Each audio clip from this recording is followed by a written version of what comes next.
Before we get this video started, huge shout out to THS Dropout for this video idea. He said a lot that's wrong with TDS events, but I think he only got to parts of it. There are other parts that I feel are just huge problem with this. Yo guys, what's up? This is J-Dog here, and in today's video, I'm going to be talking about the problems with TDS events. TDS events have a lot of work put into them. Just for instance, the Final Act event has a lot of work put into it. Visually, and even the gameplay is really fun. I like some of the new enemies they introduced, but then that's it. One of the main problems I have is the gameplay. Now, Dropout already put his word on this, so I'm not going to touch this too much. I would say go check out his video. It's really, really good. But Easy has nothing. Now, last year for the winter event, they gave players who beat Easy mode an exclusive tower called the Snowballer, which, in my opinion, is probably the worst tower they have ever had in all of TDS. But now it seems like they just barely give you anything. Like Triumph event on easy mode, they give you 250 coins, a spinning ticket, and a time scale ticket. They don't even give you a Christmas crate or a Showtime crate. They just give you this and you're done. Which I think is kind of stupid, since now there's really no point to even play easy mode. The next problem I have are the queuings. And every time I queue in with people, it's always ones who are level 40 or even below.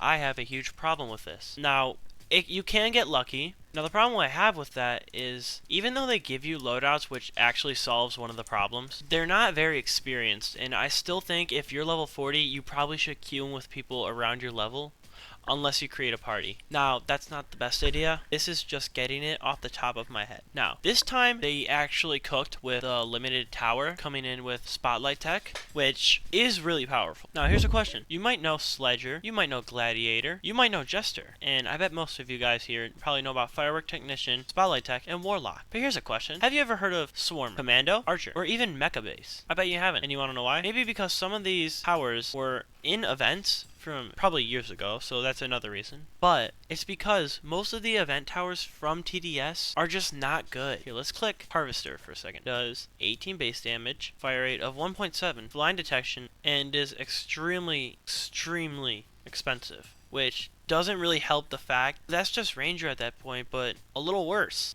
Here, let's go to Archer. +3 range, +2 damage. So its base damage is 4.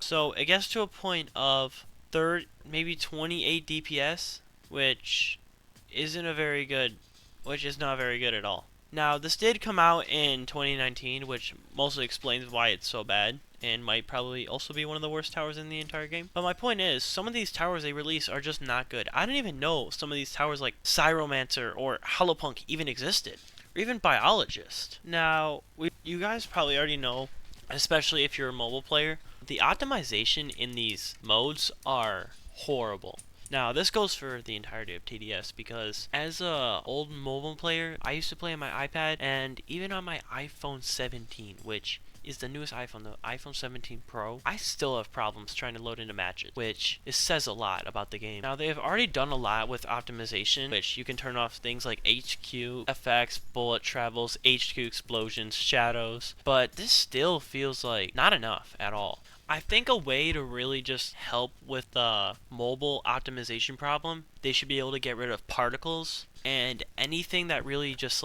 really moves and animates. The explosion part was really smart because that's really just particles, but they're so tanky on graphics cards. I think another way to fix the optimization is there are just way too many enemies that spawn at a time. There needs to be less enemies. I know they could do this, it's just enemies like Necromancer are just a pain for mobile players. If there are less enemies created and spawned, easier way to fix the optimization problem. But that's all I have to say right now, so thank you guys so much for watching, hope you enjoyed the video, and that's about it. See ya.